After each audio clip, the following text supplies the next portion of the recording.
Hello everyone, good evening है जी आप सभी को। प्लीज फटाफट से सभी लोग ज्वाइन करेंगे। क्वेश्चंस आपकी स्क्रीन पर आ चुके हैं, जल्दी से देना स्टार्ट करेंगे। ओके, चलिए। क्वेश्चन नंबर वन है आपके पास। क्वेश्चन नंबर वन है आपके पास, how many black and white cards are included in the Rorschach ink blot test personality की मेजरमेंट से ये सवाल है। इन क्वेश्चंस को मैं नेग्लेक्ट नहीं कर सकती हूँ क्योंकि आपके ये पहले पूछे जाते थे, अब आपके उसमें से सिलेबस में से निकाल दिया है। ऑल्दो मैं आपको एक टॉपिक करवा भी चुकी हूँ यूट्यूब पर भी। ओके, चलिए क्वेश्चन नंबर वन है आपके पास। मैम साफ नहीं दिख रहा है ना भाई, मेरे फोन में बिल्कुल साफ दिख रहा है। आप अपना नेटवर्क प्लीज स्ट्रोंग कर लो एक बारी, ठीक है। यश प्लीज एक बार इस चीज को देख लो, थोड़ा सा जूम कर दीजिए, ठीक है। मैं एक सेकेंड, आप देखो एक बारी, अब देख लो एक बारी, फ्रेम से तो नहीं बाहर आ गए हम। देख लो भाई, चलो। रोसाच इंक ब्लॉक टेस्ट की बात करें तो हरमन रोसाच ने दिया है, पर्सनालिटी मेजरमेंट के अंदर आता है, प्रोजेक्टिव टेक्निक है पर्सनालिटी मेजरमेंट की। अगर मैं बात करूं तो ये ओके। अब आपको दिखाई दे रहा है, ठीक है। आई थिंक अब आपको अच्छे से दिखाई दे रहा होगा, जिसमें वो 10 कार्ड्स की बात करते हैं, जिसमें 5 आपके कलर्ड होते हैं, 5 इसमें ब्लैक एंड व्हाइट होते हैं। तो आंसर आ जाएगा फर्स्ट का 4, ठीक है। सेकंड क्वेश्चन देखो, अब वो ये कि स्क्रीन से बाहर चली गई चीजें। सेकंड क्वेश्चन देखो, which one of the following psychologist is not related with behaviourism. व्यवहारवाद से संबंधित आपके कौन से मनोवैज्ञानिक यहाँ पर नहीं है। बिहेवियरिज्म के जनक की बात करूं तो जेबी वॉटसन इसके जनक माने जाते हैं। ओके, बिहेवियरिज्म वाला टॉपिक इतनी सुंदर तरीके से, इतनी बढ़िया तरीके से आपको मैंने करवा रखा है ना कि कोई है नहीं उसका तोड़, ठीक है। तो बिहेवियरिज्म के साथ हमारे कौन कौन करते हैं भाई, वॉटसन करते हैं, स्किनर करते हैं, हल करते हैं। जो नहीं करता वो फ्रॉइड है, जो कि साइको एनालिसिस के साथ हम यहाँ पर जाएंगे। मनोविश्लेषणवाद के यहाँ पर ये जनक माने जाते हैं, मनोविश्लेषणवाद के। फ्रॉइड की बात करें, फ्रॉइड जो है अपने आप में एक बहुत इंपॉर्टेंट टॉपिक है यहाँ पर, और फ्रॉइड ने जो कुछ भी थ्योरीज, जो कुछ भी दिया है, सब कुछ आपको टिप्स पे होना चाहिए। नेक्स्ट क्वेश्चन देखेंगे, question number 3। According to Erikson theory of, देखो एरिक्सन के जो 8 स्टेज है ना साइको सोशल डेवलपमेंट के, भाई प्लीज उनको रट लो। Erikson theory of psycho social development, which stage is related to 6 से 12 साल।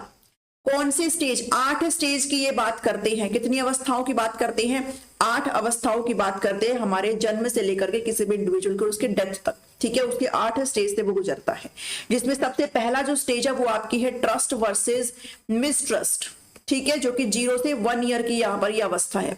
उसके बाद जो आपकी अवस्था होती है वो ऑटोनोमी वर्सेस शेम होती है, जो कि आपकी 1 से लेकर के और 3 तक की होती है। उसके बाद आपका आता है इनिशिएटिव वर्सेस गिल्ट, जो कि 3 से 6 तक आता है। और उसके बाद आपका आता है इंडस्ट्री वर्सेस इंफीरियोरिटी, जो कि आपका 6 से 11 तक आता है। और उसके बाद हमारा most favourite that is identity versus role confusion, जो कि एडोलेसेंस में जाएगा 11+। तो आंसर क्या बनेगा 6 से 12 का, इंडस्ट्री वर्सेस इंफीरियोरिटी, ठीक है। थर्ड का जो आंसर बनेगा क्या बनेगा, 4 बनेगा। यस, बहुत बढ़िया। चलो नेक्स्ट क्वेश्चन देखो, question number 4। Question number 4. Responses that produce a satisfying effect in a particular situation become more likely to occur again in that situation. This law of learning given by whom? कह रहा है भाई एक ऐसा response जो response that produces, हाँ, एक ऐसा response जिससे आप जो चीज करना चाह रहे हो, आप जिस चीज के लिए वो कर रहे हो, वो response कर रहे हो, वो एक satisfying effect है। मतलब आप जिस चीज के लिए काम कर रहे हो ना, वो आपका काम हो रहा है। तो अगर ये बार बार अगर आपका हो रहा है किसी भी सिचुएशन में, तो ये किस प्रकार की लर्निंग है, ये कौन सा लॉ है लर्निंग का, और ये किसके द्वारा दिया गया है, पूछा गया किसके द्वारा दिया गया है, ठीक है। तो ध्यान में रखिएगा, आपको यहाँ पर बहुत ही अच्छा क्वेश्चन है ये, और बिल्कुल भी घुमाया फिराया नहीं है। अगर आपने इन साइकोलॉजिस्ट को पढ़ा, इनके द्वारा अगर थ्योरी आपने अच्छे से कर रखी है, तो 3 मेन लॉ यहाँ पर ये देते हैं। और वो कौन आ जाते हैं, हमारे थोंडाइक आ जाते हैं, ठीक है, थोंडाइक आ जाते हैं, जो कि लॉ ऑफ इफेक्ट एक मेन नियम है इनका, लॉ ऑफ इफेक्ट, ठीक है, जिसमें वो किससे रिलेट करता है, मोटिवेशन से। अगर आप कोई भी काम कर रहे हो, बिल्ली थी, बिल्ली जब रिस्पॉन्स दिखा रही थी, बार बार अगर वो प्रेस कर रही थी, बार बार हाथ पैर मार रही थी, तो जब वो बाहर आ रही थी तो उसको एक फिश का टुकड़ा दिया जा रहा था, जो उसको और ज्यादा मोटिवेट कर रहा था कि अगली बार जब वो पिंजरे में जाएगी तो और भी ज्यादा बढ़िया तरीके से वो प्रयास करने की कोशिश करेगी।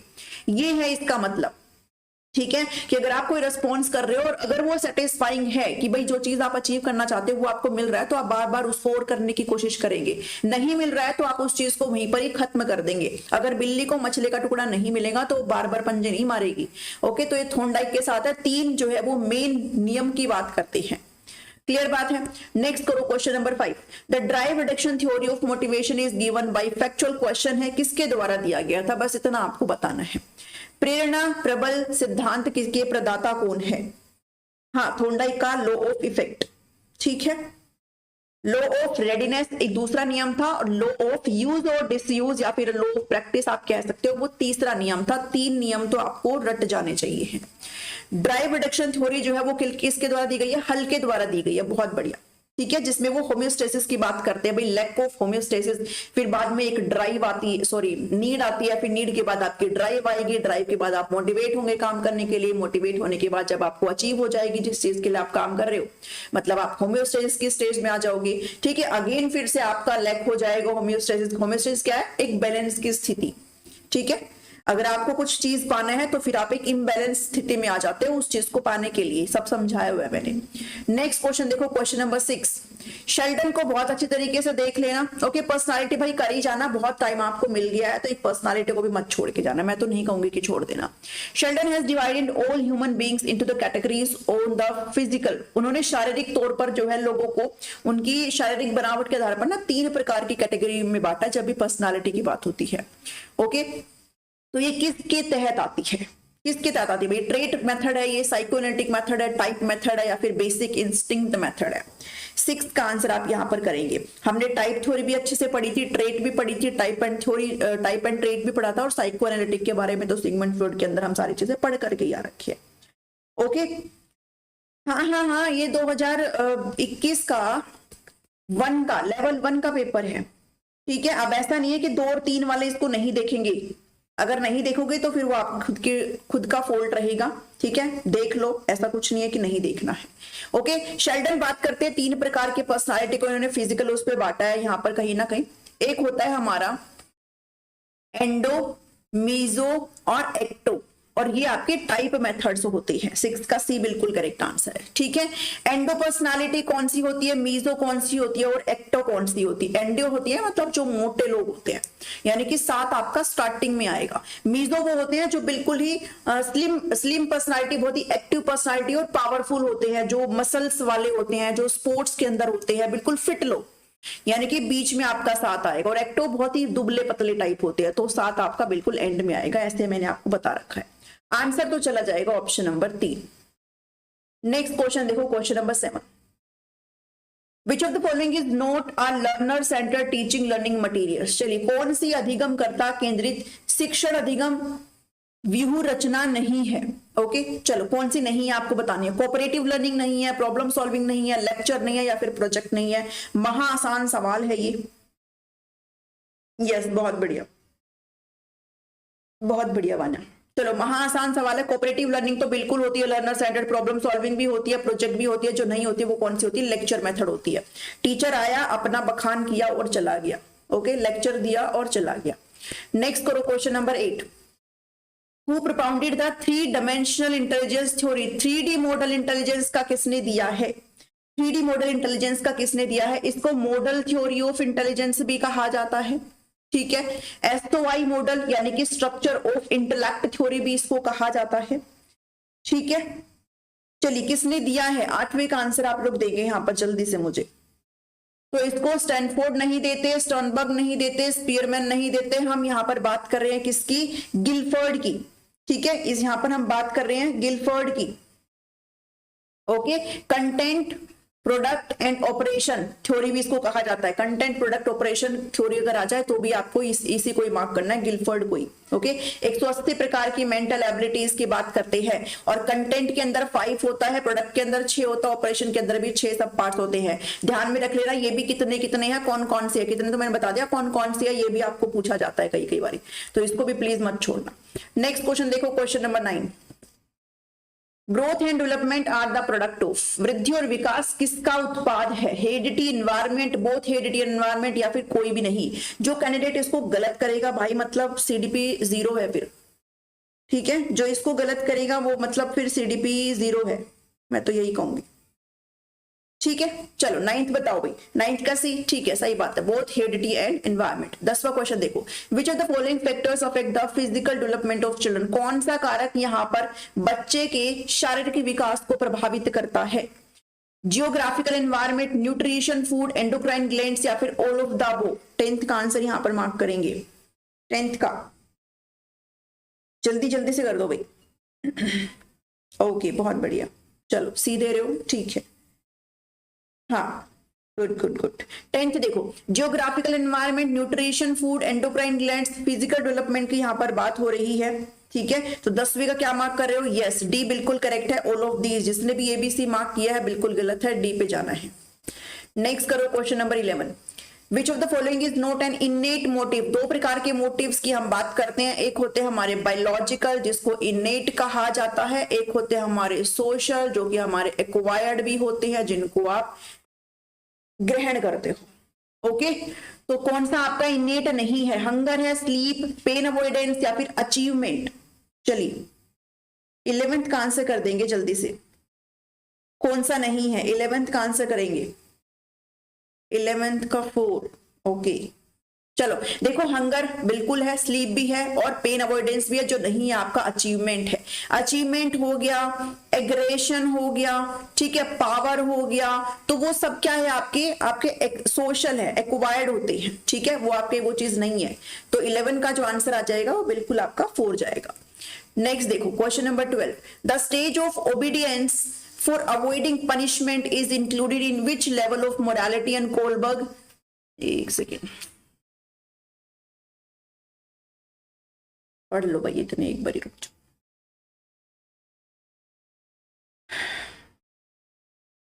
देख लो एक बारी जल्दी से भाई, कौन सा कोलबर्ग की थ्योरी है ये?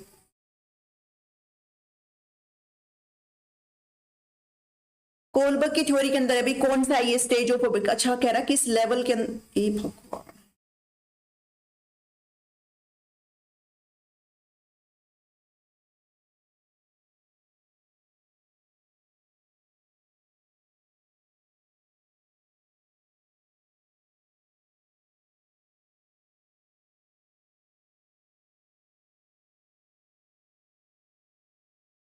हाँ कौन सा है? 12 का आंसर। ठीक है, देखो स्टेज ऑफ ओबीडियंस है, मत सबको पता है भाई, ये पहली अवस्था है प्री कन्वेंशनल। ठीक है, प्री कन्वेंशनल है, फिर आपकी कन्वेंशनल आती है सेकंड नंबर पर, फिर आपकी पोस्ट कन्वेंशनल आती है। अगर बात करूं स्टेज की तो आपकी पहली ही स्टेज है ये मोरालिटी की। क्लियर बात है, 12th का ये बिल्कुल सही है।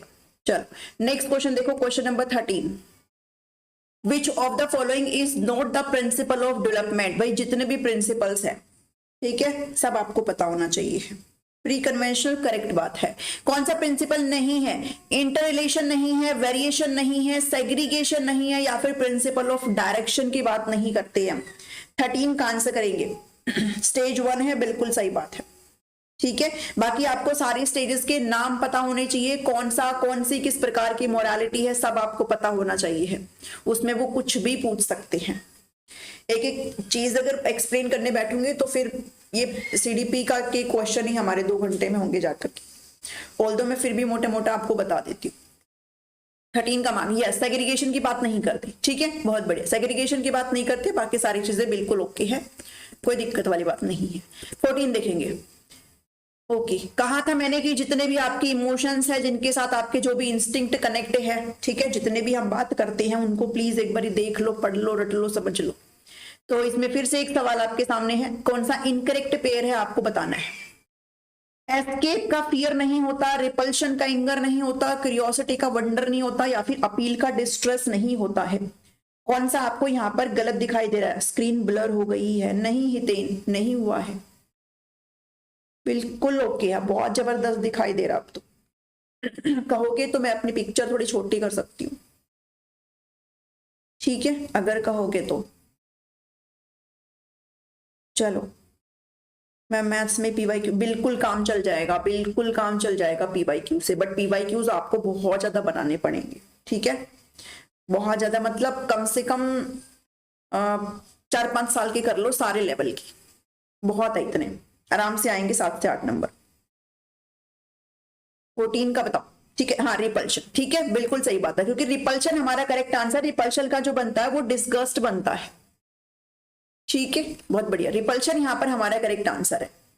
नेक्स्ट देखेंगे question number 15। A teacher told to the students that plural of girls, girl is, भाई टीचर पढ़ा रही है, कहती है भाई जो गर्ल है उसका प्लूरल होता है girls. With this learning student makes plural of, अब वो वोमेन का वोमेन्स बना देता है, क्योंकि टीचर ने कहा है अगर आपको प्लूरल बनाना है सिंगुलर से तो आपको एंड में एस लगाना होता है, बिल्कुल करेक्ट बात है। तो इसी तरीके से वो वोमेन के साथ वोमेन्स लगा देता है, उसको लगा ये प्लूरल बन गया है, which is not okay. So this is an example of which type of transfer of learning. Transfer of learning हमने बहुत टाइप्स के पढ़े हैं, ठीक है, यहाँ पर सिर्फ 3 प्रकार की बात हो रही है, पॉजिटिव, नेगेटिव या जीरो। पॉजिटिव वो होता है जब आपकी पहला सीखा हुआ अधिगम आपको बाद में हेल्प करे, वो पॉजिटिव होता है। पहला सीखा हुआ कुछ भी ज्ञान आपको बाद के नॉलेज में अगर बाधा डाल रहा है तो वो नेगेटिव है। और पहले जो मर्जी आपने सीखा है बाद में वो कुछ भी नहीं कर रहा है, ना वो हेल्प कर रहा है ना वो बाधा डाल रहा है, तो वो आपका क्या है, जीरो है। लेकिन यहाँ पर हमें बाधा डाल रहा है तो हम जाएंगे नेगेटिव के साथ, ठीक है, क्योंकि बच्चे को बताना जरूरी है, कुछ कुछ शब्दों में ऐसे नहीं भी लगता है। 16 क्वेश्चन देखो, developing creativity in children is related to which dimension. बच्चे के अंदर क्रिएटिविटी की बात कर रहे हैं हम, तो कौन सा डायमेंशन के साथ रिलेट करेगा ये, शारीरिक के साथ रिलेट करेगा, मेंटल के साथ, सोशल के साथ या मोरल के साथ। तो बहुत ही आसान सवाल, 1 नंबर का। मैं पर्सनली अभी बिलीव करती हूँ, मैंने अभी ना दिसंबर का पेपर देखा है और जो पहले जनवरी में कब हुआ था सीटेट का, वो पेपर ही मैंने देखा है।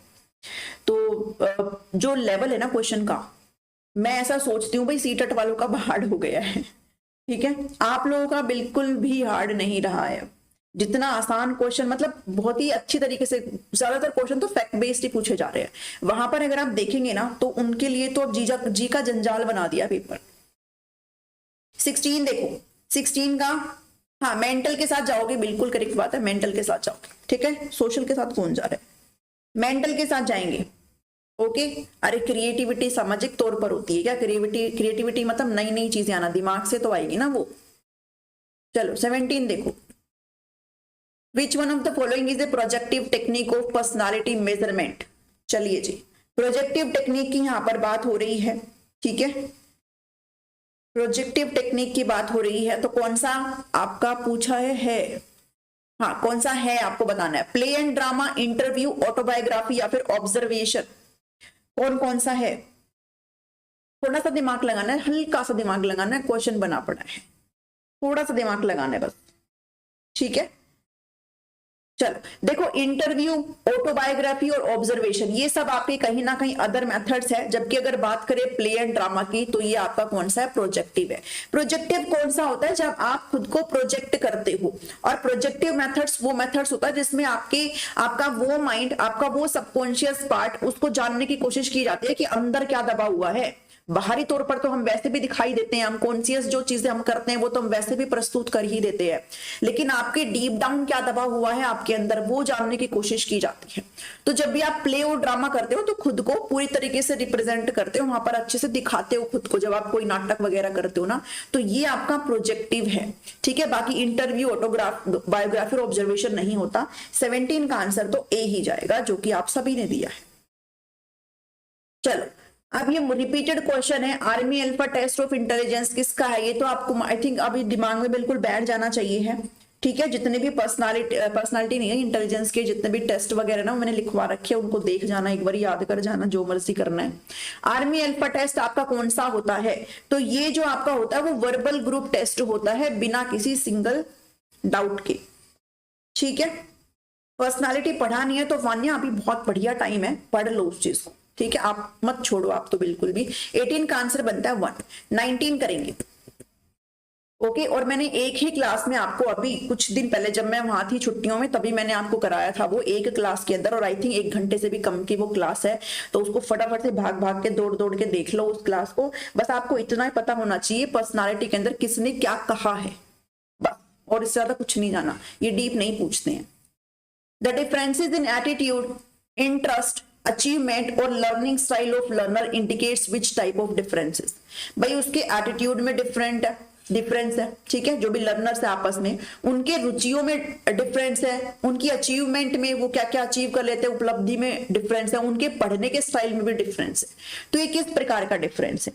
सामाजिक तौर पे है, या फिर लर्निंग डिफरेंस है, इमोशनल डिफरेंस है, या फिर इंडिविजुअल डिफरेंस है? किस प्रकार के डिफरेंसेस की यहां पर बात करी जा रही है? चलिए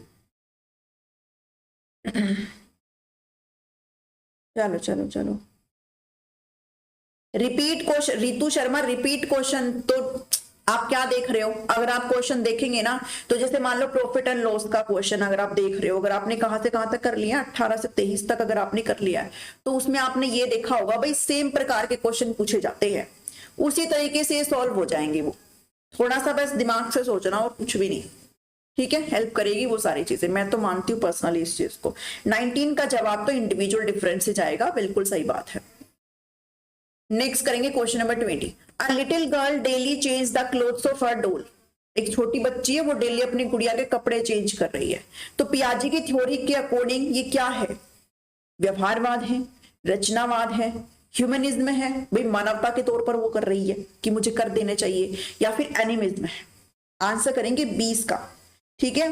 और जो भी आंसर के अलावा इधर उधर मार्क करेगा तो मैं क्या ही बताऊं, ठीक है, खुद सोच लेना फिर क्या पनिशमेंट आपके लिए हो सकती है। 20 का बताओ। 20th, okay. ना बिहेवियरिज्म है, ना कंस्ट्रक्टिविज्म है, ना ह्यूमनिज्म है, सिंपल से बात है। बच्ची का बहुत ही इमोशनल तौर पर कनेक्ट है वो उसके साथ, और साथ ही उसको ये लग रहा है कि मेरी जो डोल है वो भी मेरी तरह खाएगी पिएगी पैरेगी ओढ़ेगी। तो 20 का जो आंसर है वो बनेगा 4। Insight theory of learning is also known as, चलो इनसाइट थ्योरी के अंदर क्या है, लेना देना ही नहीं है, सिर्फ ये पूछा है कि इनसाइट थ्योरी किससे रिलेट करती है। देख लो किससे रिलेट करती है, बताना जरा। कंस्ट्रक्टिव थ्योरी है, सोशल लर्निंग थ्योरी है, गेस्टाल्ट थ्योरी है, या फिर मोटिवेशन थ्योरी है? चलो ब्लर हो गई है स्क्रीन, कुछ भी ब्लर नहीं हुआ है, एक बार अपना नेट ठीक कर लो, ठीक है। अगर आपके पास वाईफाई नहीं है तो एक बार कनेक्शन को देख लो अच्छे से, कुछ भी ब्लर नहीं हुआ। थैंक यू सो मच झूमर कलिता। हाँ गेस्टाल्ट है, ठीक है। बात करते हैं हम यहाँ पर, कोलर है, कोलर हमारे किससे बिलोंग करते हैं? गेस्टाल्ट बात से बिलोंग करते हैं, तो गेस्टाल्ट थ्योरी है ये। 22वां देखो, अगेन एक फैक्ट चीजें आ गई आपके पास, ब्रूनर की थ्योरी की बात कर रहा है। क्या है थ्योरी के अंदर, क्या फर्क पड़ता है? वैसे आपको ये पता होना चाहिए कौन से मोड ऑफ रिप्रेजेंटेशन की बात करते हैं। 3 बताए हैं इन्होंने, जिसमें एक है आपका इनेक्टिव, दूसरा है आपका iconic, and third one is symbolic. जो नहीं है वो कौन सा है? न्यूमेरिक है, ठीक है। कौन सा है? न्यूमेरिक है। आंसर तो जाएगा मेरा option number B. Sorry, inactive आपका क्या है? एक्शन बेस्ड है, ठीक है। आइकोनिक जो है आपका क्या है? आपका इमेज बेस्ड है, ओके। और सिंबॉलिक आपका लैंग्वेज बेस्ड होता है। अच्छे समझा रखा मैंने सारी चीजें। 23वां बताओ। 23, the personality and intelligence question of Mohan are different from Sohan. क्या है ये? चलो दोनों का जो पर्सनालिटी है, व्यक्तित्व और जो बुद्धि लब्धि है, मोहन की और सोहन की अलग अलग है। तो ये क्या है, किस प्रकार का डिफरेंस है? इंटर इंडिविजुअल डिफरेंस है, एक्सपेक्टेड डिफरेंस है, इंट्रा इंडिविजुअल डिफरेंस है, या फिर ऑब्जर्व्ड डिफरेंस है? चलो काफी आसान क्वेश्चन है, ठीक है। काफी आसान क्वेश्चन है, ध्यान में रखना। सोहन और मोहन की बात हो रही है, और जब सोहन और मोहन की बात हो रही है तो मतलब आपस में बात हो रही है, और आपस में जब कोई चीज होती है तो उसे इंटर कहा जाता है, इंट्रा नहीं कहा जाता, ठीक है। इंट्रा होता है जब व्यक्ति में खुद की ही बात करी जा रही हो, हर पर्सपेक्टिव से खुद के ऊपर ही अगर बात करी जा रही हो तो वो इंट्रा। और जब खुद के अलावा सोशल जब आप हो जाते हो, किसी और के साथ करते हो कंपैरिजन या कुछ मर्जी, वो आपका इंटर में जाएगा, ठीक है। तो आपका आंसर तो बनेगा इंटर इंडिविजुअल डिफरेंस। चलो 24वां क्वेश्चन देखोगे, which of the following task is not related to Torrance test of creativity. पहले आपका एक क्रिएटिविटी का भी टॉपिक होता था, ठीक है। ऑल्दो क्रिएटिविटी से जब भी क्वेश्चन आते तो बहुत इजी आते, इतना डिफिकल्ट क्वेश्चन नहीं आता है। ये आपको थोड़ा सा हो सकता है कंफ्यूजन कर जाए, ठीक है। हाँ, इंट्रा खुद की बात करते हैं, इंटर मतलब एक दूसरे के साथ, बस इतना ध्यान में रखो। हम ये कब पढ़ते हैं, हम ये हार्वर्ड गार्डनर की थ्योरी के अंदर भी पढ़ते हैं। ओके, क्रिएटिविटी के अंदर अगर बात करें तो जो टोरेंस टेस्ट ऑफ क्रिएटिविटी, वो बच्चे बेसिकली देखते हैं कि बच्चों का जो माइंड है, जब क्रिएटिविटी की बात आती है तो किस प्रकार से काम करता है, इसके बारे में बात करते हैं। इसके लिए वो दो प्रकार के टेस्ट यहाँ पर देते हैं, one is verbal test and second one is figural test. Verbal मतलब शाब्दिक तौर से बोल करके, और फिगरल मतलब वो पिक्चर दिखा करके करते हैं। तो इसमें आपके 7 सब टेस्ट होते हैं और इसमें आपके 3 सब टेस्ट होते हैं। और बेसिकली ये जो आपके टेस्ट है, आंसर तो इसमें 2 बनेगा, बाकी जो फर्स्ट है, थर्ड और फोर्थ है, ये आपके वर्बल के अंदर आते हैं। ठीक है, वर्बल के अंदर आते हैं। तो 24वें का आंसर आप 2 यहाँ पर मार्क करेंगे, लिख लो, लिख लेना इस चीज को अगर लिखना चाहते हो तो कहीं पे, बाकी आपके टॉपिक में ये है नहीं। विच of the following is not an element of cooperative learning. हाँ, ये बढ़िया है। कोऑपरेटिव लर्निंग का कौन सा एक तत्व नहीं है सहकारी अधिगम को जब भी हम पढ़ते हैं, तो कौन सा नहीं है? लार्ज ग्रुप, स्टूडेंट का इंटरेक्शन, इंटरडिपेंडेंस, या फिर इंडिविजुअल एंड ग्रुप अकाउंटेबिलिटी। चलिए आंसर करेंगे जल्दी से। 25वां क्वेश्चन, कौन सा नहीं है आपको बताना है। एक नेगेटिव सा थोड़ा सा निकालना है आपने, बाकी सब बढ़िया है। कोऑपरेटिव लर्निंग हो रही है मतलब आपस में सारे बच्चे मिल बांट के करके कर रहे हैं, सारी चीजें समझ रहे हैं एक दूसरे से। ठीक है, तो देखो स्टूडेंट का इंटरेक्शन तो बिल्कुल इसमें होता ही होता है, बढ़िया चीज है। इंटरडिपेंडेंस भी बिल्कुल होती है, इंडिविजुअल और ग्रुप अकाउंटेबिलिटी भी होती है। भाई अपनी आप जो करते हो वो खुद से भी करते हो, साथ ही ग्रुप में मिलकर के भी आपकी कुछ ना कुछ जवाबदेही है, जिम्मेदारी है। जो नहीं है वो लार्ज ग्रुप है। ठीक है, लार्ज ग्रुप हो जाता है तो फिर कहीं ना कहीं सब बच्चे जो है अपने अपने मत नहीं रख पाते। भाई जब बड़ा ही ग्रुप हो गया तो उसमें बहुत खिचपिच हो जाती है, इतना बढ़िया वो नहीं रहता है। तो 25 का जो जवाब जाएगा, सी ना दो भाई, ए दो। ठीक है, 25 का डी भी दे रहे हो, ना ना ना ना, दूसरा, तीसरा और जो चौथा ऑप्शन है बिल्कुल सही है कोऑपरेटिव लर्निंग के मामले में। जो नहीं है वो आपका पहला लार्ज ग्रुप। अगर आप बहुत बड़े बड़े समूह यहाँ पर बनाएंगे तो फिर दिक्कत होगी उसको पढ़ने में, बच्चों अपने अपने जो भी व्यू है, व्यू पॉइंट है, वो नहीं रख पाएंगे ना बच्चे कहीं ना कहीं। ठीक है, नेक्स्ट करो question number 26। What will be the एक second, what will be measured through अच्छा चाइल्ड परसेप्शन टेस्ट की बात हो रही है, सीएटी की बात हो रही है, तो आप इसमें क्या मेजर करते हैं? तो ये तो बहुत ही आसान सवाल है। ठीक है, ये तो बहुत ही आसान सवाल है। ये चाइल्ड परसेप्शन टेस्ट है जो कि हमारे लियोपोल्ड और बेलेक जी इसके बारे में बात करते हैं। 3 से 13 साल के बच्चों के लिए टेस्ट वगैरह होते हैं। इसमें जो पिक्चर्स होते हैं, जो कार्ड्स वगैरह दिखाए जाते हैं, वो एनिमल्स के होते हैं, जानवरों के होते हैं। ठीक है, अगर ऑप्शन में एनिमल और ह्यूमन बीइंग दोनों है तो आप एनिमल को ही पिक करेंगे, नहीं है तो फिर आप बाद में वैसे कर सकते हो। ठीक है, चलो यहां पर बात करते हैं हम चाइल्ड परसेप्शन टेस्ट की। तो ये आपका पर्सनालिटी से बिलोंग करता है। आपका आंसर तो 26 का 4 बनेगा, जो कि सभी का ही सही हो सकता है क्योंकि आप सभी को ये आता है। साइन लैंग्वेज की बात करें, sign language is used for which type of differently abled children. चलो भाई, साइन लैंग्वेज ऐसे कर करके बताते हैं ना बच्चों को, तो किस प्रकार के बच्चों के लिए होता है? जिनको सुनता नहीं है, हियरिंग डिसेबल जो बच्चे होते हैं, जिनको देखने में समस्या है, जिनको चलने में समस्या है, जिनको भाषा रिलेटेड कुछ प्रॉब्लम है, तो किस प्रकार के बच्चे के लिए हम साइन लैंग्वेज का इस्तेमाल करते हैं? काफी आसान क्वेश्चन है। जब देखने वाले हैं तो उनके लिए साइन लैंग्वेज आप देख ही नहीं पाएंगे। ठीक है, चलने फिरने का उससे कोई संबंध नहीं है और भाषा से भी कोई नहीं है। जिन बच्चों को सुनने संबंधी समस्या, जिनको सुनता नहीं है, ज्यादा उसको डिसेबिलिटी है सुनने संबंधी, तो उस केस में हम क्या करेंगे? यहाँ पर आंसर हमारा 27 का ए बनेगा। ठीक है, यस 27 का आएगा ए, हियरिंग रिलेटेड। आंसर करिए 28 का। The group factor theory of intelligence is given by. चलिए, ग्रुप फैक्टर थ्योरी की बात करी जा रही है, समूह कारक सिद्धांत, जो वो किस मनोवैज्ञानिक के द्वारा दिया गया है? तो आपको भाई जितने भी मनोवैज्ञानिक ने जो भी थ्योरी दी है, एक तो वो पता होना चाहिए है। थॉर्नडाइक ने कौन से दी है, थर्स्टन ने कौन से दी है, स्पीयरमैन ने, थॉमसन ने क्या बात करा है, सब आपको पता होना चाहिए। ग्रुप फैक्टर थ्योरी की बात करें तो इसका तो जवाब जाएगा थर्स्टन। ठीक है, थर्स्टन जाएगा इसका जवाब, थर्स्टन की ग्रुप फैक्टर थ्योरी। 29 देखेंगे। ओके, ये देख लो भाई एक बार, ये बढ़िया है। Basal age is related to the measurement of. चलो ये बताओ एक बार मुझे। 29 क्वेश्चन, बेसल एज यहाँ पर बताएंगे क्या होती है। वैसे तो आप इस चीज को आराम से पिक कर सकते हो, इसको आप सही मार्क करेंगे, कोई भी इसको गलत मार्क नहीं करेगा, बट स्टिल आपको बेसल एज क्या होती है ये पता होना चाहिए। क्या किसी को कोई आइडिया है व्हाट इज बेसल एज? पता है किसी को? एक बार मैं आपसे जरूर पूछना चाहूंगी, do you know what is basal age? चलो एंड 30th क्वेश्चन तो आपका डिस्ग्राफ ये है, सिंपल सी बात है, ये आपको पता ही होगा। चलो 20, हाँ मुझे पता है आप सही करोगे इसको, इंटेलिजेंस ही इसका बिल्कुल करेक्ट है, इंटेलिजेंस बुद्धि से ही रिलेट करता है आपका बेसल एज। तो आप बता सकते हो भाई ये क्या है बेसल एज, होती क्या है बेसल एज। देखो हमारी जो मेंटल एज हम बात करते हैं ना, आईक्यू का फॉर्मूला हम लोग क्या बताते हैं भाई, मेंटल एज अपॉन में सीए क्रोनोलॉजिकल एज इनटू में 100, हम ये फॉर्मूला लाते हैं। ये मेंटल एज क्या है बेसिकली, ये मेंटल एज बेसिकली क्या है आपकी, बेसल एज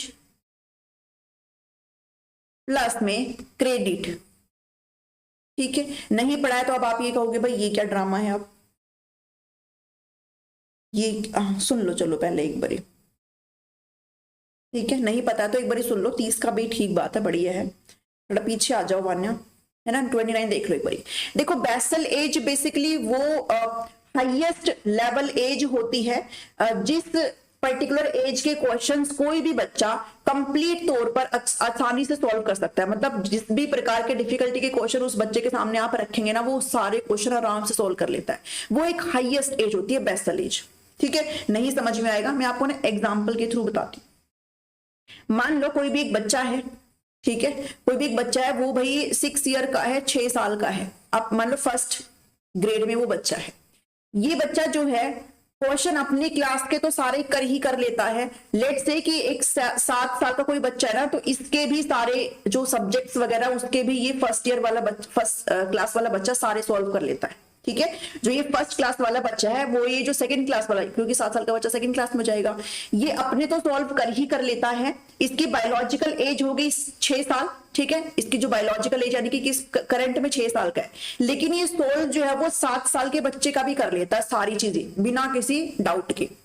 बात करते हैं कि लेट से कि अब एक बच्चा है, लेट से वो 4th क्लास में है, ठीक है 4th क्लास में है, अब साल होगी हमारी, कितने साल का हो जाएगा ये, 7 8 9 साल का, 9 साल का। ठीक है, लेट से कि फर्स्ट क्लास का बच्चा 7 साल के बच्चे एंड सेकंड क्लास का तो सारी चीजें सॉल्व कर लेता है, कि भाई वो इस क्लास की जो चीजें है वो सॉल्व नहीं कर पा रहे हैं। ठीक है, वो सॉल्व नहीं कर पा रहे हैं, तो ध्यान में रखिएगा ये यहाँ पर सॉल्व नहीं, मतलब वो हाईएस्ट लेवल, वो हाईएस्ट एज जहां पर वो बच्चा कंप्लीट सारी चीजें कर पा रहा है सॉल्व, वो उसका बेसल एज होता है। और कहां पर वो कर पा रहा था, यहां पर कर पा रहा था, तो जो 7 साल है इसकी क्या है, बेसल एज है।